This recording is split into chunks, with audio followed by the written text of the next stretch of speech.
परम पूज्य प्रातः स्मरणीय त्याग मूर्ति वेतराग परम तपस्वी, हम सब के प्रेरणा स्रोत मार्गदर्शक,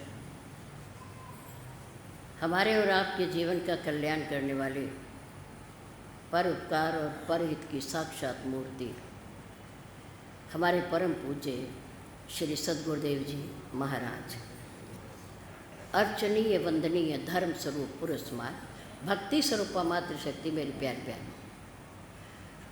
प्रातःकाल की शुभ वेला में श्री राधा कृष्ण सनातन धर्म मंदिर में सुंदर प्रांगण में परम पूज्य गुरुदेव जी के चरणारविंद में परमपिता परमात्मा को साक्षी मानते हुए अपने अपने पैरों की चौकड़ी लगाकर बैठते हुए, शरीर को सीधा रखते हुए, मन को अपने पास लाते हुए, चित्त वृत्ति को एकाग्र करके बैठते हुए, चेहरे को मंच की ओर रखते हुए, आंखें खोल करके बैठते हुए, किसी भी प्रकार की हलचल को रोकते हुए, शांति का दान देते हुए, समय का सदुपयोग करते हुए, धर्ममय वातावरण में धर्म की चर्चा, जीवन सुधार की चर्चा, प्रभु की पवित्र पावनी चर्चा कहने और सुनने का प्रयास कीजिए। धन्यवाद। हमारे इस भव्य मंदिर की सम्मानित सभा के द्वारा धर्म चर्चा के लिए, भगवत कथा के लिए रखे गए 7 दिन के समय में से आज चौथा दिन है।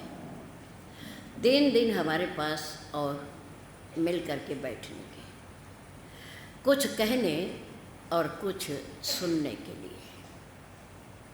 हमारा भाव सुनने का भी रहता है। हम आपके विचार और भाव सुनकर के गदगद हो जाते हैं, क्योंकि परमात्मा ने जीवा एक दी है और कान 2 दिए हैं कि बोलो कम और सुनो अधिक। सुनने से ही जीवन बनता है, बोलने से नहीं बनता, सुनने से बनता है। जितने भी योगी, तपस्वी, महापुरुष, ज्ञानी, मुनि, अवतारी जितने भी हुए हमारे सामने, सब सुनने से हुए, बोलने से नहीं हुए। इसलिए सुनना महत्वपूर्ण है, हमें अच्छा लगता है। लेकिन समय की प्रतिबद्धता के आगे, क्योंकि हमने आपका 1 घंटा, आपके अनमोल जीवन का 1 घंटा अमूल्य समय आपका लेना है, समय के अंदर ही आपको छोड़ देना है, ताकि आपका मन विचलित ना हो,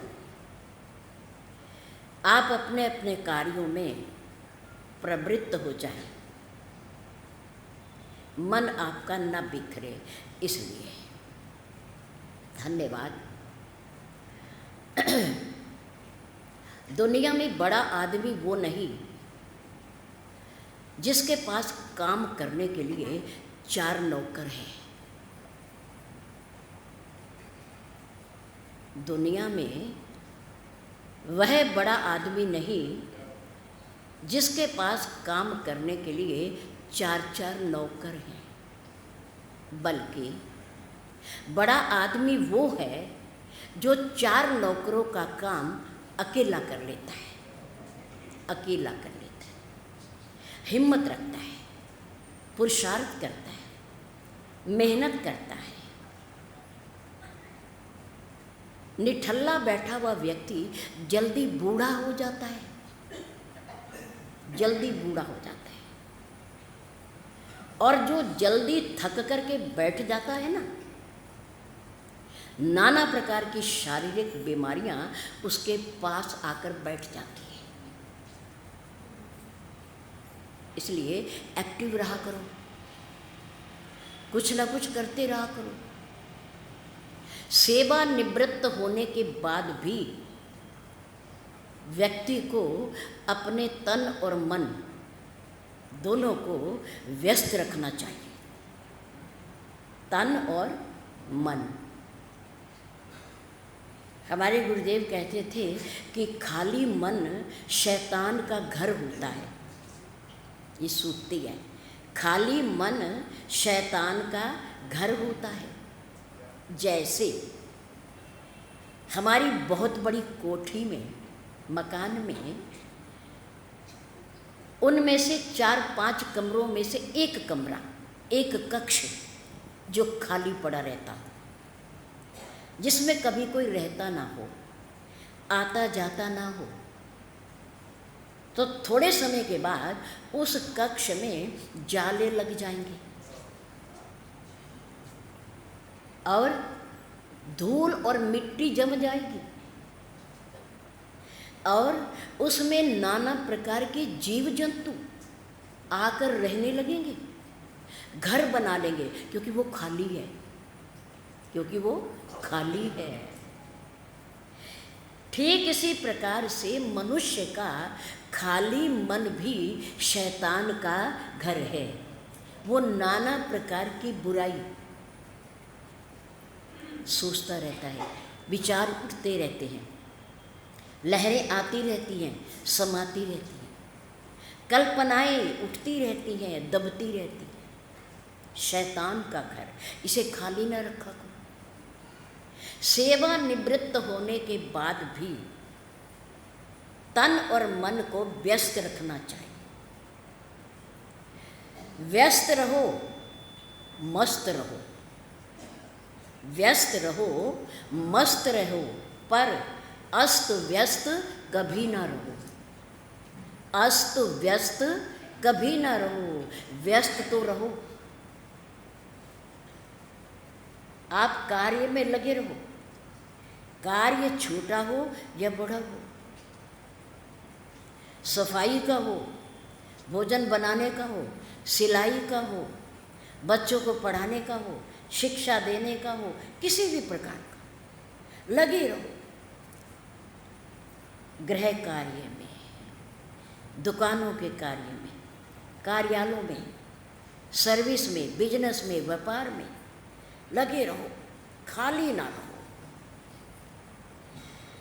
जो व्यक्ति थक करके बैठ जाता है, उसके पास नाना प्रकार की बीमारियां भी आकर बैठ जाती हैं। निठल्ले ना रहो, अपने समय का सदुपयोग कर, जो परमात्मा ने हमें दिया है जीवन का। इसलिए बड़ा व्यक्ति वो नहीं होता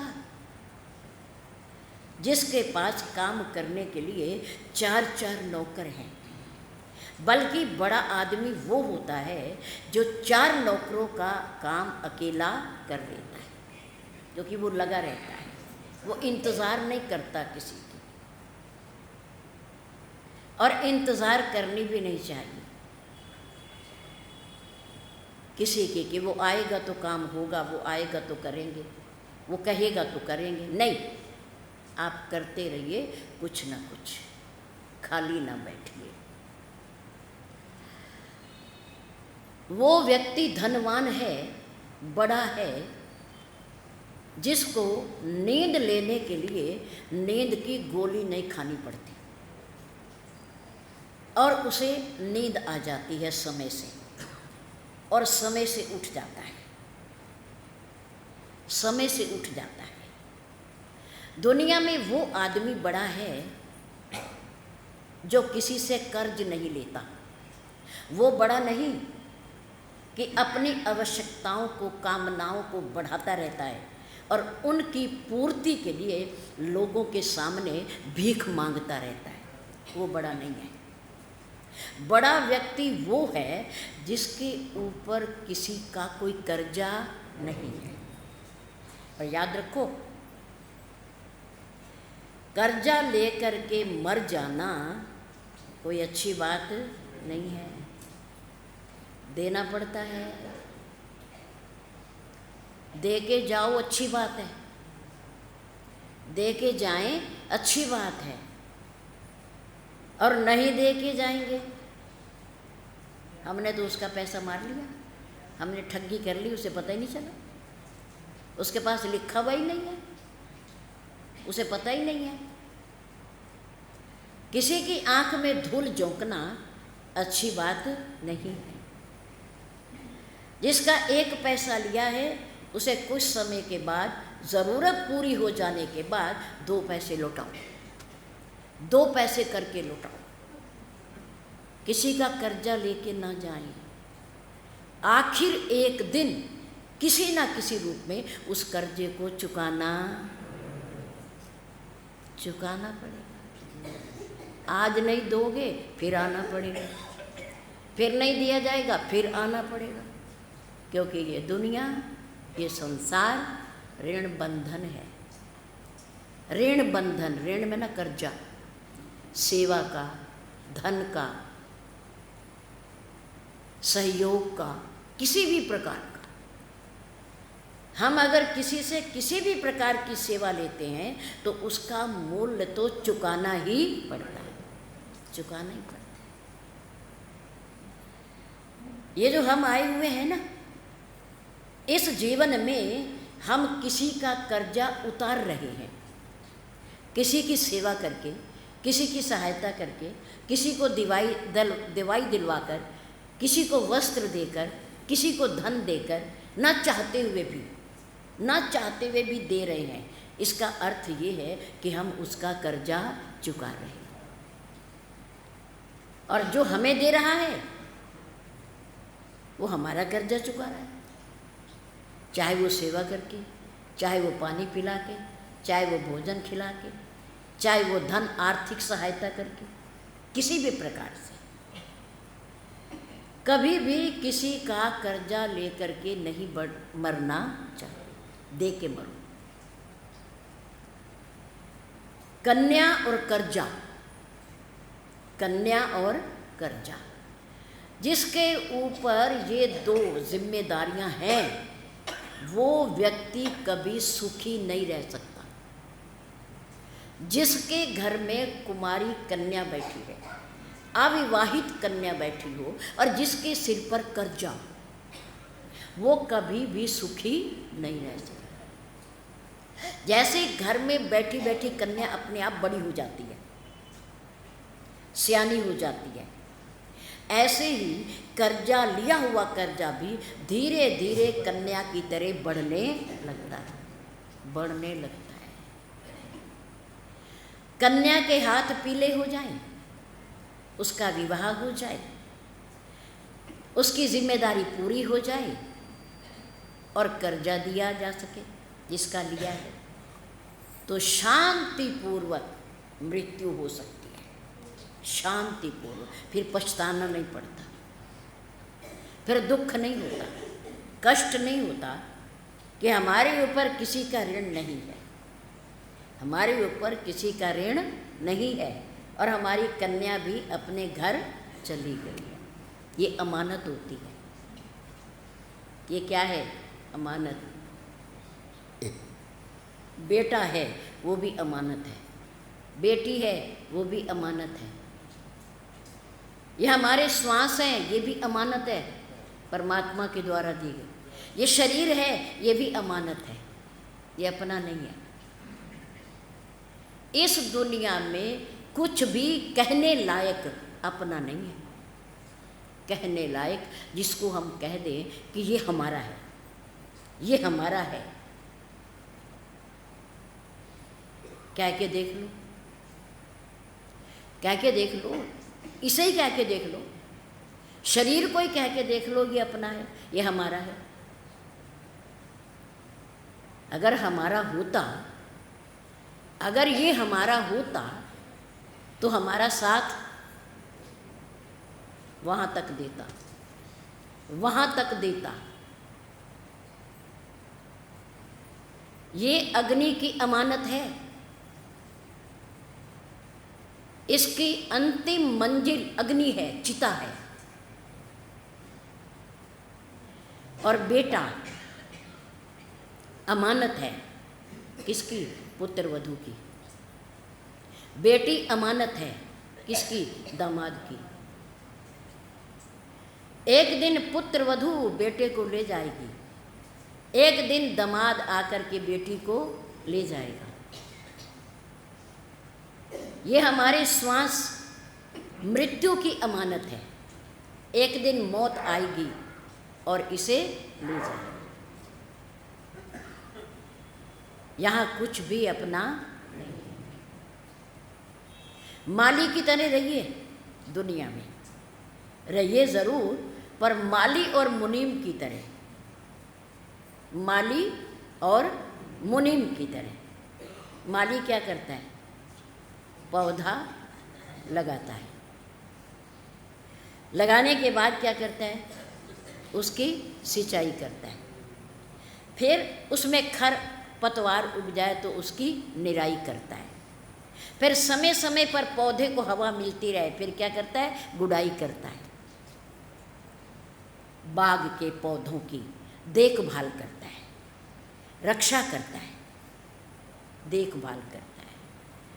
पर कभी भी उन पौधों पर लगने वाले फूल और वृक्षों पर लगने वाले फल पर अपना अधिकार नहीं जमाता। ये नहीं कहता ये मेरे हैं, ये फूल मेरे हैं, ये फल मेरे हैं, क्योंकि इनकी रक्षा मैंने की है, इनको मैंने सींचा है, इनकी मैंने गुड़ाई और निराई की है, इसलिए मेरा अधिकार है इन पर। नहीं, माली केवल पौधे की देख रेख कर सकता है, सींच सकता है, उसकी रक्षा कर सकता है, लेकिन फल और फूलों पर उसका कोई अधिकार नहीं है। ऐसे ही मुनीम क्या करता है? वो सेठ के बही खातों का क्या करता है? हिसाब किताब लिखता है, हिसाब किताब लिखता है, जो सेठ देता है लिखने को। और वर्ष के अंत में वो सेठ के पास ये लिख कर रख देता है कि आपके व्यापार में आपको इतना नुकसान है और इतना लाभ है। अब उस व्यापार के लाभ से खुशी किसको होगी? मालिक को। किसको होगी? और नुकसान से निराशा किसको होगी? मालिक को। इसमें मुनीम को ना लाभ से होने वाली खुशी और ना हानि से होने वाला दुख, दोनों नहीं होते। क्यों? क्योंकि वो अपने आप को इनका मालिक नहीं मानता, मालिक नहीं मानता।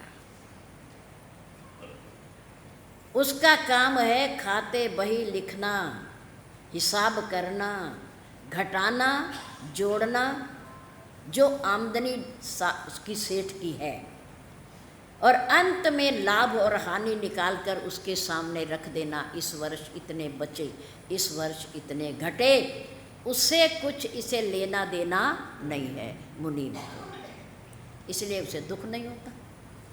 घट जाए तो दुख नहीं होता और बढ़ जाए तो खुशी नहीं होती। मुनीम। संसार में हम रहें ज़रूर, पर मुनीम और माली की तरह हम चिपटे नहीं, हम आसक्त ना हो, आसक्त ना हो। अगर खुश रहना है तो,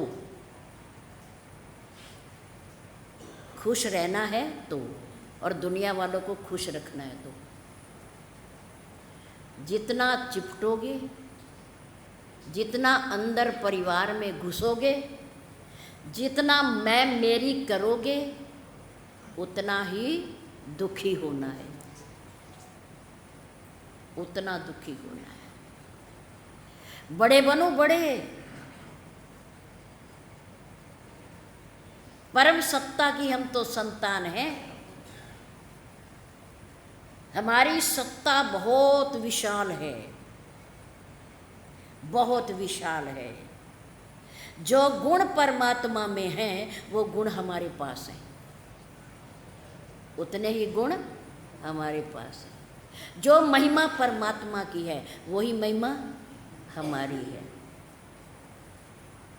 लेकिन हमने अपने आप को दुनिया में फंसाकर नारद जी की तरह माया के जाल में फंसाकर अपने आप को छोटा कर लिया है, सीमित कर लिया है, सीमित।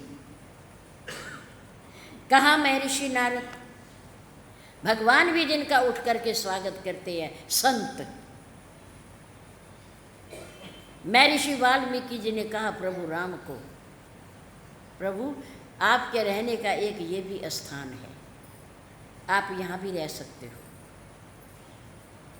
तुम ते अधिक गुरु ही जिए जानी, आपसे अधिक सम्मान आदर जो अपने पूज्य गुरुदेव को, संत को देता हो, सकल भांति से वही सन्मानी, आप उसके हृदय में जाकर निवास कीजिए। संतों का प्रताप और संतों की महिमा परमात्मा से भी बड़ी होती है। संतों का सिंहासन, गुरुदेव का सिंहासन परमात्मा के सिंहासन से भी ऊंचा है।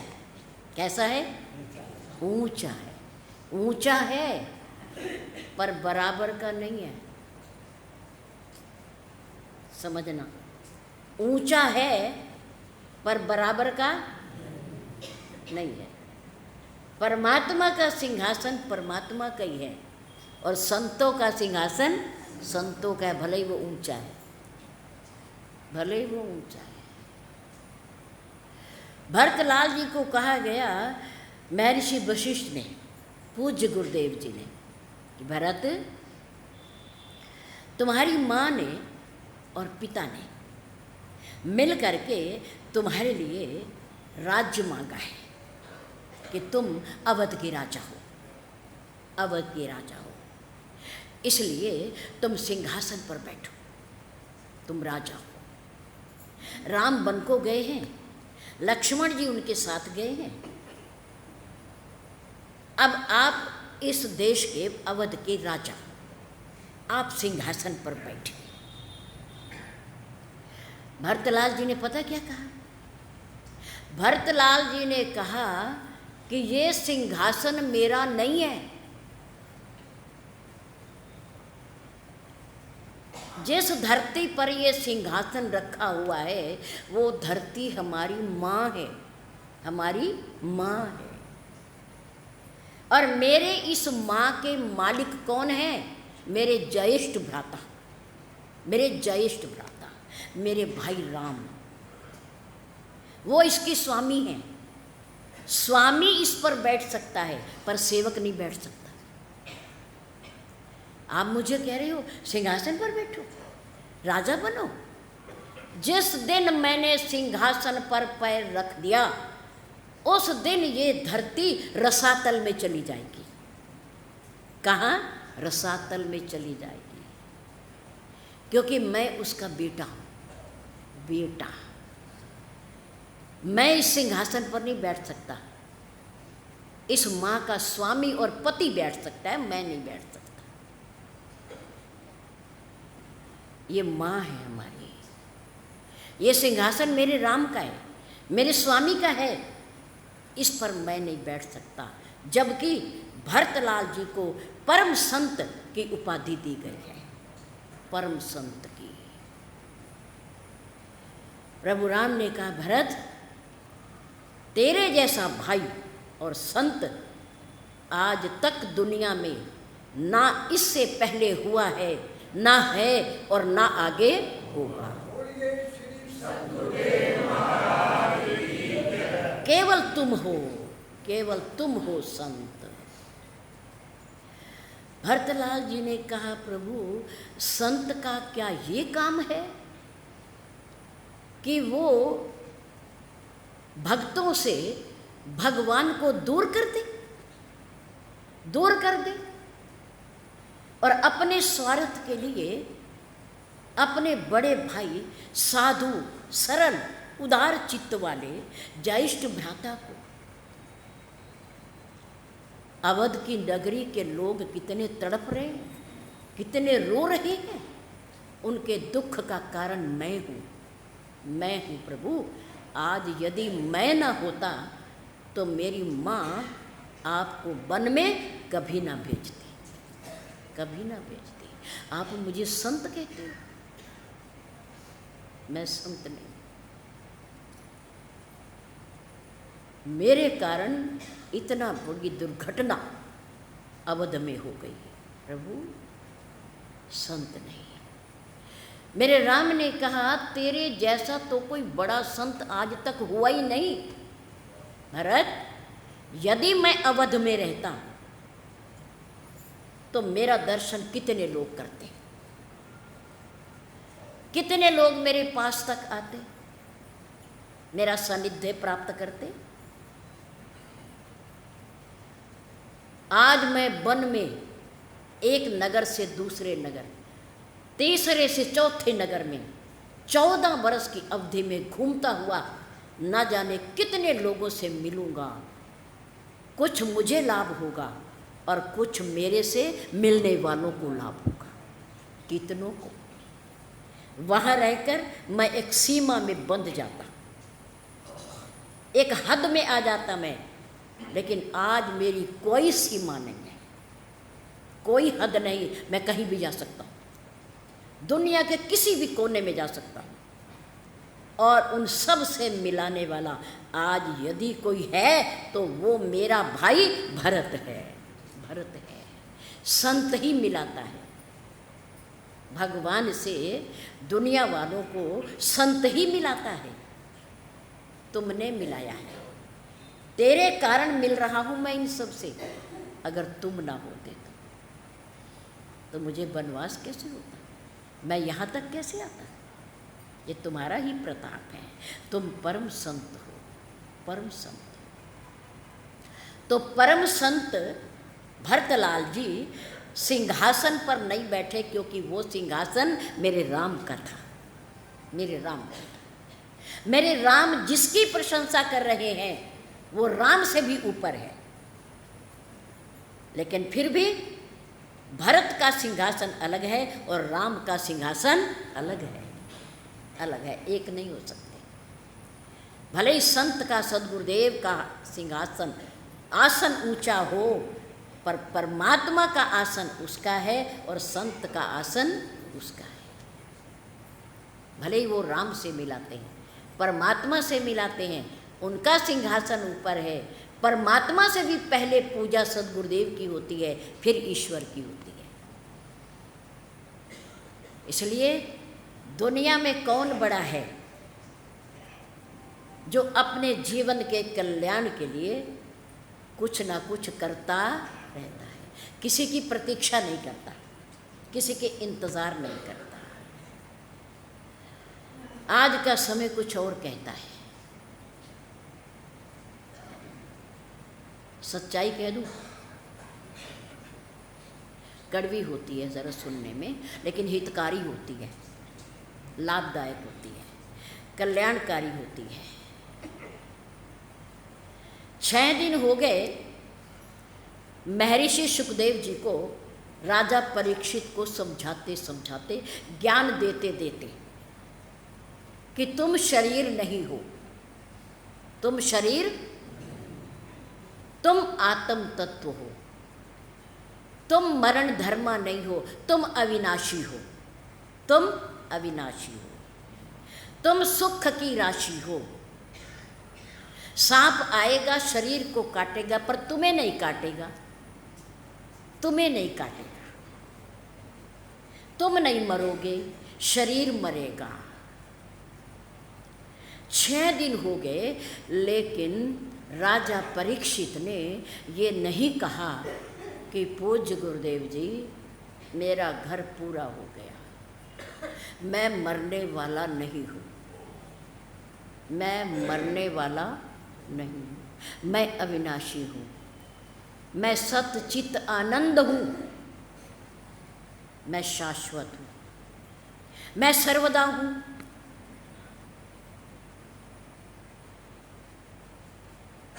अगले दिन महर्षि सुखदेव को क्रोध आ गया, गुस्सा आ गया और कहा, हे पांडवों के वंशज, धर्मात्माओं के वंशज, राजा परीक्षित, आज 7वां दिन है तुम्हें ज्ञान देते देते, और तुम्हारे मन के अंदर अब तक ये निश्चय नहीं हुआ कि मैं मरूंगा या शरीर मरेगा। आज का दिन बाकी है और कल तक्षक आएगा, वो शरीर को काटेगा, शरीर मर जाएगा और तुम इस शरीर रूपी पिंजरे से निकल करके चले जाओगे, चले जाओगे। राजा जनक को 2 घड़ी के अंदर ज्ञान हो गया। अष्टावक्र जी ने दिया, जनक तुम शरीर नहीं हो, तुम आत्मा हो, तुम परमात्मा हो, तुम अविनाशी तत्व हो, तुम शरीर से अलग हो, शरीर अलग है और तुम अलग हो। राजा जनक ने कहा मेरा घर पूरा हो गया।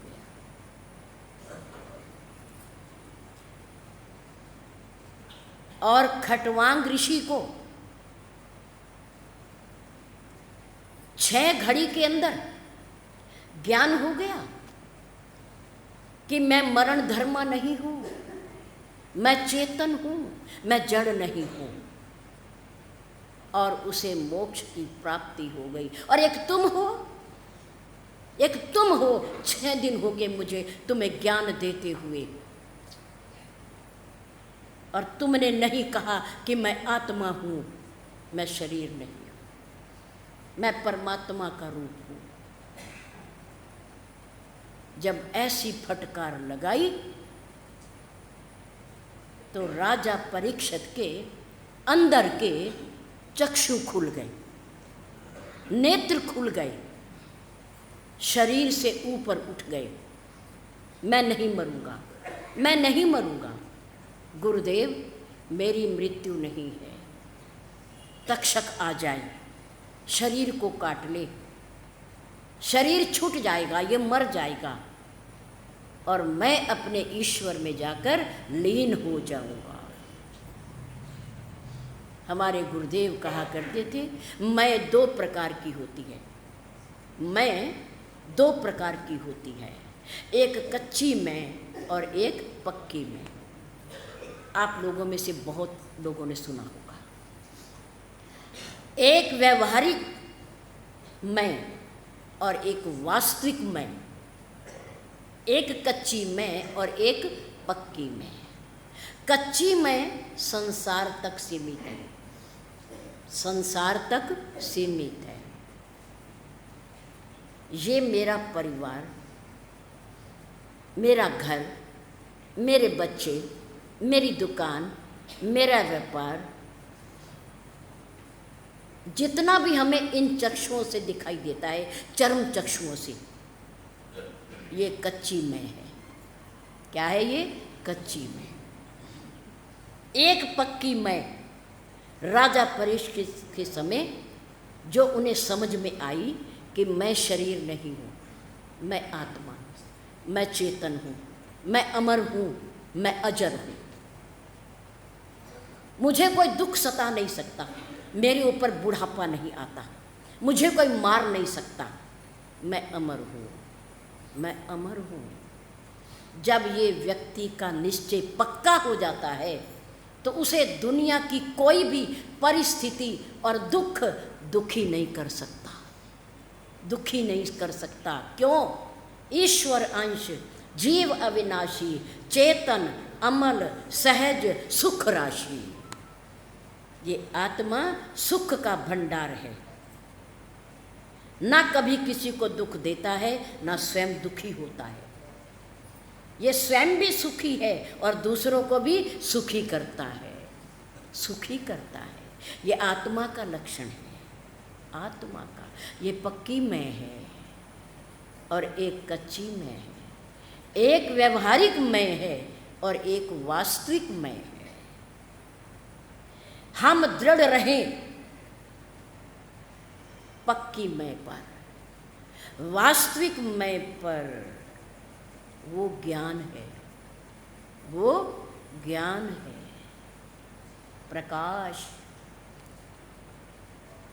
बंदाहु गुरुपद कंज, कृपा सिंधु नर रूप हरि।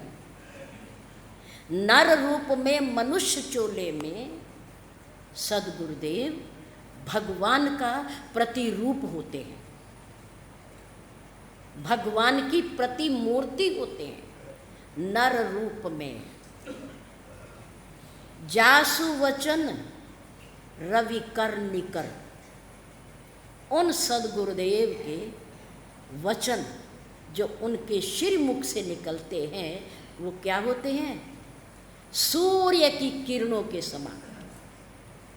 जैसे सूर्य की किरणें निकलते ही दुनिया का अंधकार क्या होता है?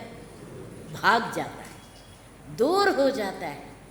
ऐसे ही सदगुरुदेव के प्रति निष्ठावान, सदगुरुदेव के प्रति आशावान, सदगुरुदेव के प्रति विश्वास करने वाले सेवकों के हृदय के अंदर अपने अपने सदगुरुदेव के द्वारा छोड़ी गई वचन रूपी किरणों से अंदर का सारा अज्ञान रूपी अंधकार क्या हो जाता है? नष्ट हो जाता है, दूर हो जाता है। कितनी देर लगती है? कितनी देर लगती है? सदगुरुदेव रूपी सूर्य रूपी मुखड़े से सूरज की किरण रूपी शब्द जब अंदर से निकलते हैं और वो हमारे ऊपर पड़ती हैं किरणें और हमारे अंदर तक प्रवेश करती हैं, तो हमारे अंतःकरण का अज्ञान और अंधकार सब मिट जाता है। अगर नहीं मिटा तो इसका अर्थ ये है कि हमने उन किरणों को अंदर जाने ही नहीं दिया, जाने ही नहीं दिया। वरना प्रकाश हुए बिना नहीं रहता, ज्ञान हुए बिना नहीं रहता।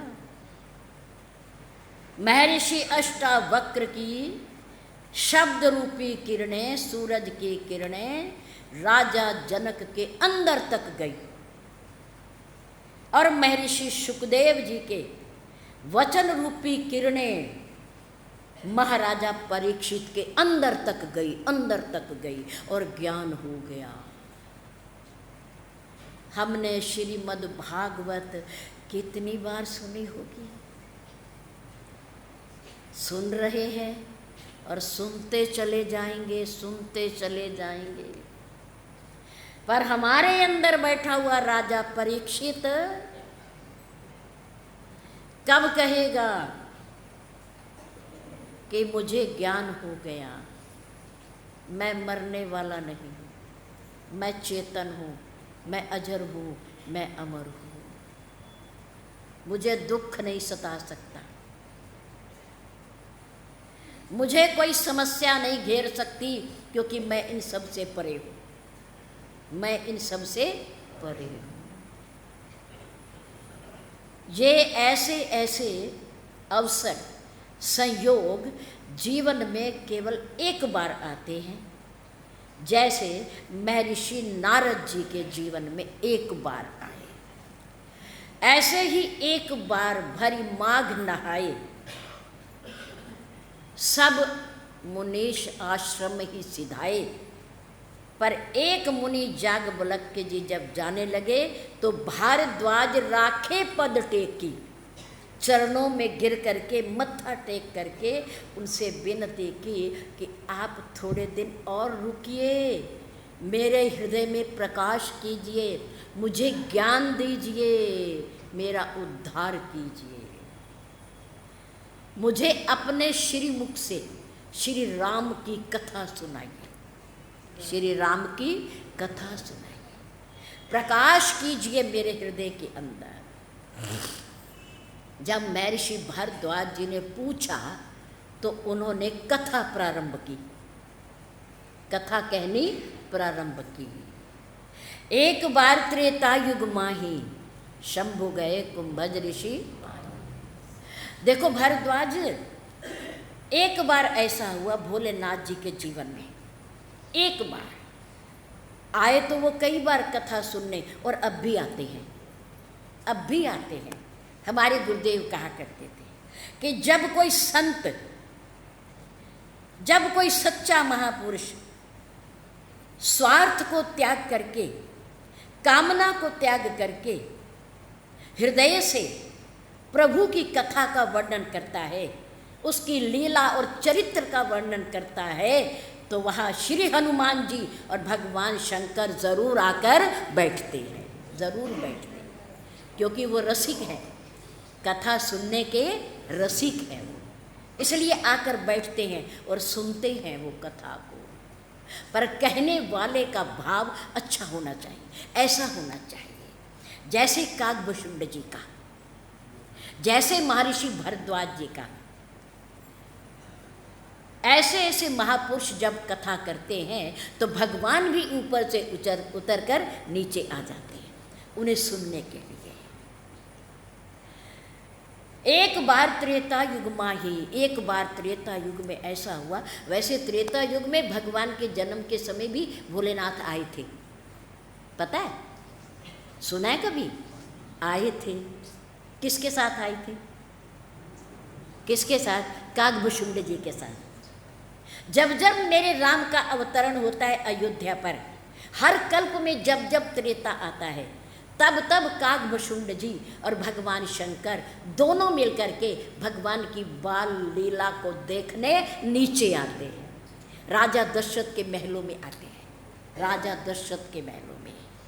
और काकभूषुंड जी तो देखते हैं ऊपर मंडेर पर बैठकर। कहाँ देखते हैं? मंडेर पर, क्योंकि वो पक्षी हैं, क्योंकि वो पक्षी हैं। और भोलेनाथ जी कभी कोई संत बनकर, कभी भिक्षुक बनकर, कभी ज्योतिष बनकर भगवान राम को देखने के लिए आते हैं, बाल रूप को। बाल लीला उन्हें बहुत प्यारी है। भगवान भोलेनाथ कहते हैं, बंदो मैं बाल रूप सोई राम, सब विधि सुलभ जपत जेहि नाम। जिसका नाम मात्र लेने से सब कुछ सुलभ हो जाता है, सब कुछ प्राप्त हो जाता है। मैं ऐसे बालक राम के श्री चरणों में प्रणाम करता हूँ। एक बार ऐसा हुआ, आए कई बार, पर एक बार ऐसा हुआ कि वो अकेले नहीं आए, कथा सुनने अकेले नहीं आए। उनके साथ कौन आया? माँ सती आई, गौरा नहीं, पार्वती भी नहीं, उमा भी नहीं। कौन आई? सती आई, दक्ष कन्या आई कथा सुनने। इस एक बार के पीछे ऐसी घटना घटी, ऐसी घटना घटी कि दक्ष की कन्या, ब्रह्मा जी की पोती, भोलेनाथ जी की धर्मपत्नी, 3 अलंकरण वाली महिला को भगवान राम की लीला देख करके क्या हो गया? संशय हो गया। क्या हो गया? संशय। संशय हो गया। परीक्षा ले ली, पर परीक्षा लेने के बाद उन्होंने भगवान भोलेनाथ जी के सामने झूठ बोल दिया। क्या कर दिया? झूठ बोल दिया। अच्छा, परीक्षा भी किस रूप में ली आपको पता है? क्या बन के? माँ सीता का। क्यों? क्योंकि उनके सीता जी का अपहरण हो गया है और वो किसे ढूंढ रहे हैं? सीता जी को ढूंढ रहे हैं। तो सती ने सोचा, यदि मैं सीता बनकर के चली जाऊं, हो सकता है वो खुश हो जाएं, प्रसन्न हो जाएं कि हमारी सीता हमें मिल गई, मिल गई। अगर उन्होंने मुझे सीता समझ लिया तो वो परीक्षा में फेल और मैं पास, मैं पास। और यदि उन्होंने मुझे पहचान लिया वो भगवान हैं तो वो परीक्षा में पास और मैं फेल। अब आप बताओ पास कौन हुआ?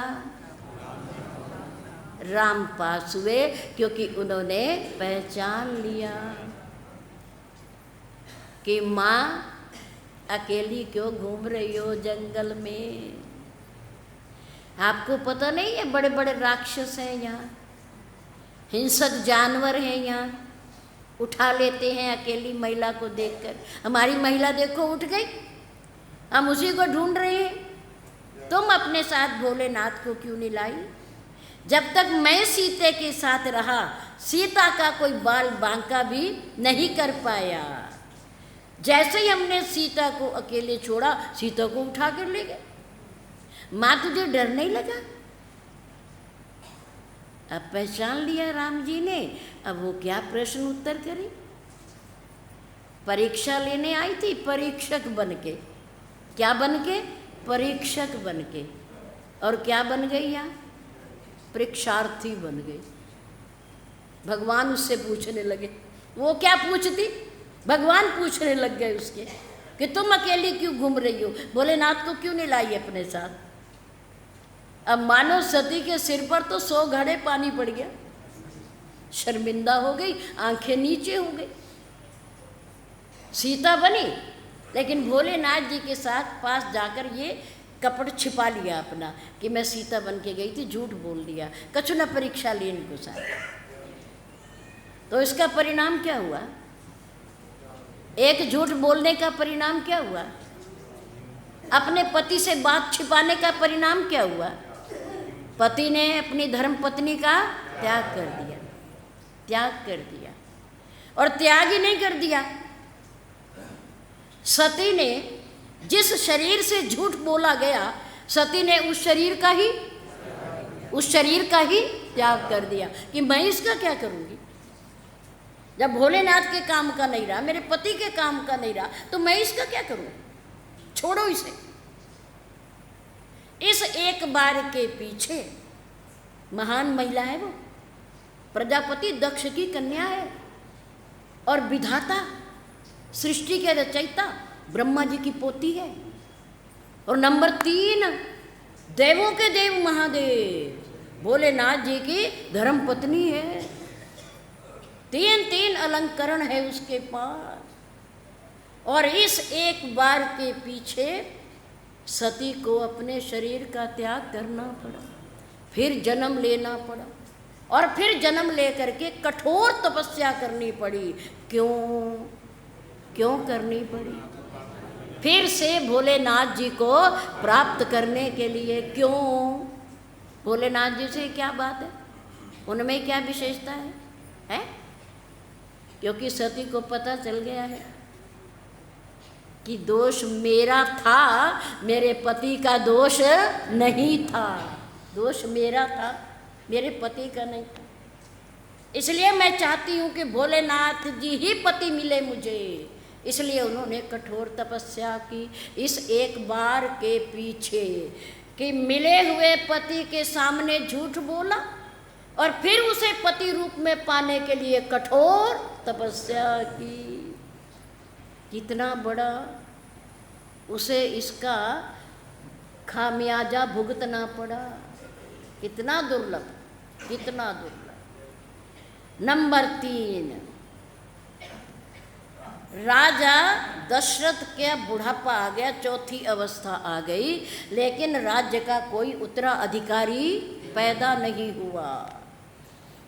एक बार भूपति मन माही, भई गलानी मोरे सुत नाही। एक बार, बहुत वर्ष, 1000 वर्षों तक राज्य किया राजा दशरथ ने, लेकिन सिर्फ एक बार, और वो भी चौथेपन में आकर के मन में गलानी हुई। क्या गलानी हुई? कि मेरे कोई बेटा नहीं, बेटा नहीं है। बेटी नहीं कहा उन्होंने, ये भी नहीं कहा कि मेरे कोई संतान नहीं है। याद रखो, अपने धर्म के विषय में कभी तर्क वितर्क ना किया करो। पहली बात तो ये, अपने धर्म के विषय में कभी भी तर्क और वितर्क नहीं करना चाहिए। लिखने वाले जो लिख गए हैं ना, वो हमारे से ज़्यादा विद्वान हैं, वो हमारे से ज़्यादा समझदार हैं जिन्होंने शास्त्र लिखे हैं।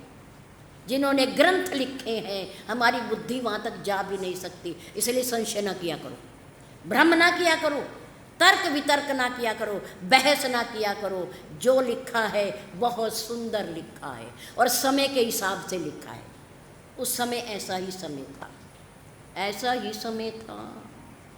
कबीरदास जी ने लिखा कि भगवान की पूजा ना करो, चक्की की पूजा करो। तो आप क्या मानते हो? आप क्या मानते हो कि मंदिर में भगवान की मूर्ति है, उसकी पूजा नहीं करनी चाहिए? उसके आगे पर्दा डाल के चले जाएं? हैं? उनकी वेद मंत्रों से स्थापना की है, क्या उनको भोग न लगाएं? क्या उनको शयन न कराएं? हमारे वेद मंत्रों के माध्यम से उनके अंदर प्राण फूंके हैं, प्राण फूंके हैं। हमारे मंत्रों में इतनी शक्ति है कि मूर्ति के अंदर प्राण आ जाते हैं, वो हमारे भगवान बन जाते हैं। तो क्या हम उनकी पूजा न करें? पूजा करें। पर जब जिस समय जिस काल में कबीरदास जी ने ये बात कही, उस समय दुनिया में बड़ी भूखमरी थी, भूखमरी थी, अकाल था, खाने को भोजन नहीं मिलता था। उस समय कबीरदास जी ने कहा, देखो भोले भक्तों, भगवान के सेवकों, ऐसा करो कि भगवान मंदिर में तो पूज लेना, आज भी कल भी, कोई बात नहीं, उनकी पूजा तो करना करना, पर उससे पहले किसकी पूजा करो? चक्की की पूजा करो। कहीं से अनाज मिलता है तो उसे लाओ, उसे पीसो, उस अन्न से रोटी बनाओ और अपने परिवार वालों के मुख में डालो, क्योंकि ये भी भगवान का ही रूप है, भगवान का रूप। इनके पेट भरो पहले, इनका रोना बंद करो पहले, इसे देखो समय के हिसाब से। कोई भी बात अगर किसी महापुरुष ने कही है तो गलत नहीं कही, अनुचित नहीं कही, वो ठीक है। हमारी बुद्धि छोटी है, हमें नहीं समझ पाते। ये कहा करो कि हमारी समझ में नहीं आया, पर ये कहा ना कहा करो। क्यों ऐसा? क्यों क्यों कह कर के पाप के भागी बनोगे? पाप के भागी, अमल तो करते नहीं, और क्यों क्यों क्यों भाई? हमें क्या अधिकार है? जो हमारे महान पुरुषों ने, हमारे सदगुरुदेव ने, हमारे विद्वानों ने, भगवान ने जो लिख दिया, सिद्ध पुरुषों ने, वो गलत हो सकता है? बोलो। अरे हमारी समझ में आए ना आए ये अलग बात है, पर उनकी कभी कोई गलती नहीं, वो ठीक है, हमारे शास्त्र ठीक है। कोई भी कुछ कहे और ज़्यादा गहराई में भी ना जाया करो, ध्यान से सुनो, ज़्यादा गहराई में भी ना जाया करो। हमें तो ये पता है कि श्री रामचरितमानस में लिखा हुआ है कि राजा के पुत्र नहीं था, और पुत्र की प्राप्ति के लिए वो अपने गुरुदेव के पास गए, और गुरुदेव ने आशीर्वाद दिया, राजा एक नहीं तुम्हारे 4 पुत्र होंगे, पर उसके पहले कुछ करना पड़ेगा, यज्ञ करना पड़ेगा। राजा दशरथ ने कहा फिर करवा दो, करवा दो गुरुदेव, क्या दे रही है, मैं हूँ आपके सामने। महर्षि वशिष्ठ ने कहा मैं नहीं करने का, क्योंकि मैं इसके लायक नहीं हूँ, मेरा अधिकार नहीं है, ये अधिकार है श्रृंगी ऋषि का, वो करवाएंगे, उन्हें अधिकार है यज्ञ करवाने का। तो इस बात पे ना जाया करो कि उनके बेटी थी या नहीं। अरे हमें क्या लेना, हमें उनकी बेटी से क्या लेना, हमें तो राम से लेना है। राम उनके पुत्र बन के आए, और उन्होंने दुनिया में जो जो कुछ किया उसे पढ़ना है हमने, उसे सीखना है हमने। और उनकी बेटी थी भी और नहीं भी तो हमने क्या लेना, क्या लेना है? इन चक्रों में ना पड़ा करो। कोई कहता कहने दो, पर सुना ना करो, और दूसरों से अपने संशय लेके भी ना जाया करो, भ्रम प्रकट भी ना किया करो। सती को एक बार संशय हुआ, कितना भारी पड़ा है, और हमें कितना भारी पड़ेगा अगर हम संशय करेंगे अपने धर्म पर, अपने भगवान पर, अपने संतों पर। थोड़ा सोचा करो, हमारे ग्रंथों में जो लिखा है वो असत्य नहीं हो सकता, वो झूठ नहीं हो सकता, वो सत्य है, आज भी सत्य है, पहले भी सत्य था और आगे भी सत्य रहेगा। फिर कहो, फिर कहो, फिर कहो, सत्य रहेगा। और सत्य वो है जो तीनों कालों में एक रस है, जो तीनों कालों में एक रस है। राम पहले भी थे, राम आज भी है और राम कल भी रहेंगे। कर लो जो करना, राम रहेंगे। ले अपने शास्त्रों पर भ्रम मत किया करो और किसी की सुना मत करो। शास्त्र पढ़ो, संतों की सुनो, सदगुरुदेव की सुनो, सुना न करो। हमने क्या लेना है? हमने अपने भगवान से पूजा, भक्ति, अर्चना, आरती, दीपक जलाना, आरती करना, प्रणाम करना, नमस्कार करना, आशीर्वाद लेना, ये हमारा काम है। आगे पचड़े में न पड़ा करो। तो राजा के मन में गलानी हुई, मेरे पुत्र नहीं है। पुत्र की प्राप्ति के लिए गुरुदेव के श्री चरणों में पहुंचे और उन्होंने आशीर्वाद दिया। एक नहीं, 4 पुत्रों का यज्ञ हो गया। किसी और में ऐसा है कि आहुति दी जा रही हो और उस आहुति, पूर्णाहुति को लेने के लिए अग्निदेव स्वयं प्रकट हो? है कहीं? धन्य है सनातन धर्म, धन्य है सनातन धर्म।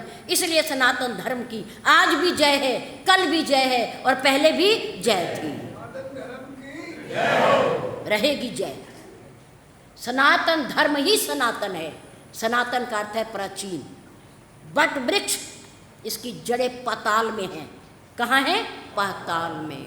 किसी को पता भी नहीं है कि ये वे कहाँ तक है, किसी को नहीं पता। अग्निदेव स्वयं प्रकट हुए और हाथ में खीर का पायस का कटोरा लेकर और महर्षि वशिष्ठ को दिया। महर्षि वशिष्ठ ने राजा दशरथ को दिया और राजा दशरथ ने महलों में आकर अपनी रानियों को यथा योग बांट दिया, जिसके परिणाम स्वरूप क्या हुआ? 4 पुत्र राजा दशरथ के महलों में खेल रहे हैं। एक बार के पीछे केवल एक बार भूपति मनमाई, भई गलानी मोरे सुत नाही। राम प्रकट हो गए, राम का अवतार हो गया, बालक बनकर के आ गए। कौन? मेरे राम, जगदाधार परमपिता परमात्मा मनुष्य रूप में आ गया, माँ कौशल्या की गोदी में आ गया। अब माँ कौशल्या, भगवान बाल लीला कर रहे हैं, बाल लीला कर रहे हैं। माँ कौशल्या एक माँ की भांति ज्ञानवान है, वो भक्ति है, वो उन्हीं के कहने से आए हैं यहाँ। छोटे से बालक राम को माँ ने नहलाया, पीत जगुलिया पहनाई, उसके बाद बड़े प्रेम से लोरी दे करके उसे पालने में पढ़ा दिया, लेटा दिया। माँ ने कहा अब ये सो गया, मैं स्नान कर लूँ। माँ स्नान करने लगी कि भोग बनाना है भगवान के लिए, भोजन प्रसाद बनाना है। माँ ने स्नान किया, वस्त्र पहने, पाकशाला में आ गई, रसोई में आ गई। किचन ना कहा करो, जहाँ भोजन बनता है ना उसे किचन ना कहा करो। क्यों? किचन का अर्थ है किचकिच, जहाँ किचकिच होती है। ये क्यों नहीं बनाया, ये क्यों नहीं बनाया, नमक ज़्यादा हो गया, मिर्च ज़्यादा डाल दी, हल्दी कम डाल दी, मैंने मीठा कहा था तुमने नमकीन बना दिया, मुझे अच्छा नहीं लगा, मैंने खाना नहीं, मैंने नहीं खाना। किचकिच। किचन ना कहा करो, क्या कहा करो? रसोई। रसोई जहाँ रस बरसता है, भोजन रसीला होता है, भोजन रसीला होता है, अंदर जाके पचता है, वो मज्जा बनाता है, खून बनाता है, मन बनाता है, बुद्धि बनाता है। ये अन्न से बनती है, बुद्धि भी अन्न से बनती है, मन भी अन्न से बनता है, और मज्जा भी अन्न से बनता है, और रक्त भी अन्न से बनता है। इसलिए ये बड़ा पवित्र है। बनाने वाले की भावना भी पवित्र होनी चाहिए। भगवान का नाम लेते हुए रसोई बनानी चाहिए। किचन ना कहा करो, बच्चों के साथ मिलके क्या कहेंगे हम आज से? रसोई। माँ कहाँ खड़ी है? माँ कहाँ खड़ी है? वहाँ क्या कर रही है? खाना नहीं, खाना नहीं, क्या बना रही है? भोजन। भोजन, भोजन का भोग, भगवान को भोग लगता है, खाने का नहीं लगता। हमारे गुरुदेव कहते हैं खाना शब्द कईयों के साथ लगता है, पागल खाना, दवा खाना, ये खाना शब्द ना लगाओ, ये अपवित्र होता है, ये शुद्ध नहीं है। इसलिए क्या कहो? भोजन। किसी को देना हो तो भी कहो आइए भोजन खाइए, आइए भोजन लीजिए। कुछ शब्द अपने बदल भी तो लो, सीख भी तो लो कुछ। आज के बाद हम क्या कहेंगे? क्या कहेंगे? खाना नहीं कहना। हाँ, और जहाँ भोजन बनता है उसे क्या कहेंगे? रसोई कहेंगे। कितना सुंदर शब्द है रसोई। माँ भोजन बना रही है भगवान के प्रसाद के लिए, भोग लगाने के लिए, और बना दिया, मीठा भी बना दिया, नमकीन भी बना दिया, पूड़ा भी बना दिया, चपाती भी बना दी, सारी थाली में परोस दी। किसने? कौशल्या ने। आपको स्वाद आ जाएगा अगर आप वहाँ चलोगे तो। कहाँ? अयोध्या में। कहाँ चलेंगे? जहाँ माँ भोजन बना रही है। अगर वहाँ चले जाओगे ना मन से, तो माँ ने जो भोजन बनाया, जिसका भगवान ने भोग लगाया, उसका स्वाद कहाँ आएगा? हमारे मन के अंदर आ जाएगा। आज मन से ही खा लो भोजन। क्यों? आज मन से ही खा लो ना, वैसे तो रोज खाते हो, आज भगवान के साथ मिलके खा लो। माँ ने भोजन परोस दिया और आगे जाकर के मंदिर में रख दिया और प्रार्थना करने लगी, प्रभु भोग लगाओ ना, भोग लगाओ ना, आपके अनुकूल बना है। आमंत्रित करता है भक्त भगवान को जब भोग रखा जाता है तो। माँ कौशल्या ने भी पुकारा हृदय की भावना से, और फिर 4-5 मिनट के बाद जैसे भक्त की भावना होती है, खड़ा होकर के प्रार्थना करता है और उसके बाद फिर पर्दा हटाता है। ऐसे ही माँ कौशल्या ने भी पर्दे को हटाया। जब पर्दे को हटाया तो क्या देखा? भगवान भोजन खा रहा है, भोग लगा रहा है। कौन? कौन से राम? बालक राम। कौन से राम? बालक राम। और वेशभूषा उनकी कौन सी है? वही जो माँ पहना करके लिटा करके आई है, लिटा करके आई है। उसी वेशभूषा वाले नन्हे से बालक राम वहाँ बैठे हैं और माँ की थाली में से भोग लगा रहे हैं। है? माँ की आंखें खुली कि ये कैसे आ गया? ये चलना तो जानता है नहीं, घुटनों भी नहीं चलना सीखा, ये यहाँ कैसे आ गया? माँ डर गई, माँ घबरा गई। माँ पालने की तरफ भागी। यहाँ ऊहाँ, यहाँ ऊहाँ, दोई बालक देखा। पालने में गई तो वो शांत चित्त होकर के सो रहे हैं।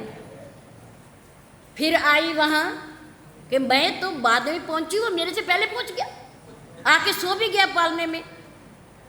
फिर वहाँ गई, देखा तो फिर वही राम बैठे हैं। यहाँ वहाँ दोई बालक देखा, मति भ्रम मोर की आन बिसेखा।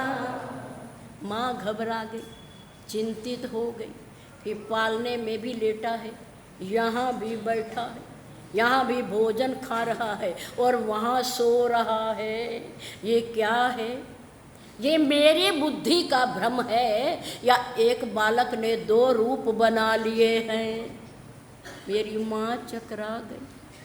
सर्वव्यापकता। मेरे राम ने कहा, माँ तू कितनी भोली है, कितनी भोली है। मुझे स्नान कराने के बाद तू खुद स्नान करने आ गई। माँ जरा विचार तो कर, तूने मुझे किस रूप में मांगा है? तुमने मुझे भक्ति वाला भगवान मांगा है। आपने याचना की है कि जो सुख, जो गति, जो भक्ति अपने भक्तों को देते हो प्रभु, वो मुझे भी दे देना, मुझे भी दे देना। तो माँ, भक्त तो भगवान के छींटों से ही पवित्र हो जाता है, पवित्र हो जाता है। माँ, जब तूने मुझे नहलाया तो क्या मेरे शरीर के छींटे तेरे ऊपर नहीं गए क्या? नहीं गए? गए हैं तो फिर तू नहाने क्यों आई? फिर तुमने स्नान क्यों किया?